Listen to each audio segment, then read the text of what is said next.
Film جو ہے وہ کئی ہزار سال مستقبل میں سیٹ ہے. اب میں آپ کو تھوڑا سا اس کا پریمس تو بتاؤں گا، لیکن آپ مطمئن رہیں میں کوئی سپوائلرز نہیں دوں گا. تو اتنے مستقبل میں جو کہکشاں ہے اس کا ایک ایمپرر ہے جس کا نام ہے بادشاہ ایمپرر شدام دا ففتھ.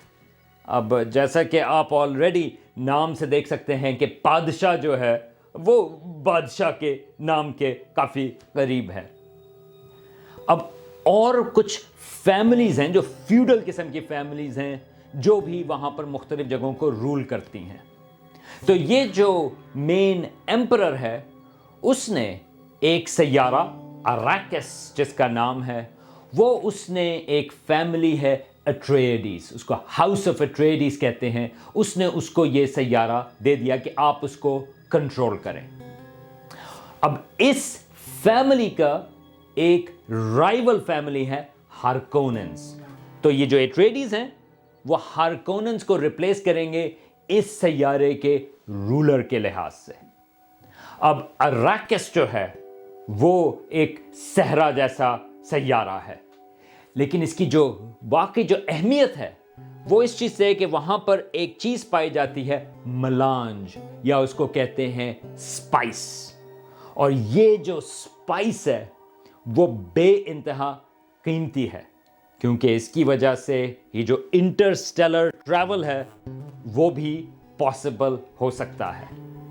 اب وہاں پر لوکلز ہیں جن کا نام ہے فریمنز جو وہاں پر اڈیپٹ کرتے ہیں.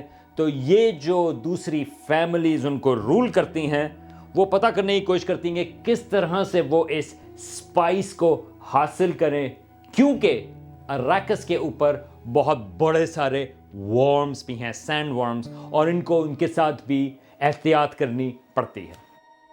بلکہ یہ جو وارمز ہیں وہ ایکچولی یہ جو سپائس کی پروڈکشن ہے وہ دراصل ان وارمز سے ریلیٹڈ ہے. تو پہلے تو میں ذرا ایک سمپل سا یہ بتا دوں کہ یہ جو مووی ہے وہ کافی اچھی ہے. اس میں جو فلو ہے وہ کافی سموتھ ہے، اور اگر آپ نے ناول نہیں بھی پڑھا تو بھی آپ اس کو کافی آسانی سے فالو کر سکتے ہیں.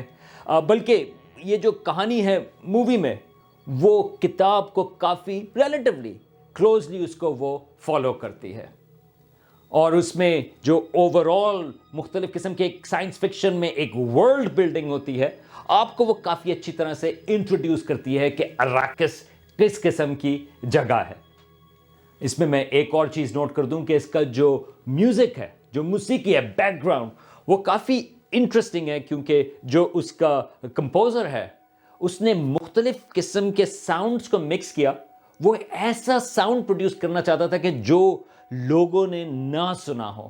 تو اس میں سنتھسائزرز بھی ہیں، اس میں ساؤتھ ایشین بانسری جو ہے فلوٹ وہ بھی ہے، اس میں ڈسٹورٹڈ گٹارز ہیں، اور اس نے یہ جو صحرا کی ہوائیں ہوتی ہیں اس نے اس کو بھی اس میں شامل کیا ہے.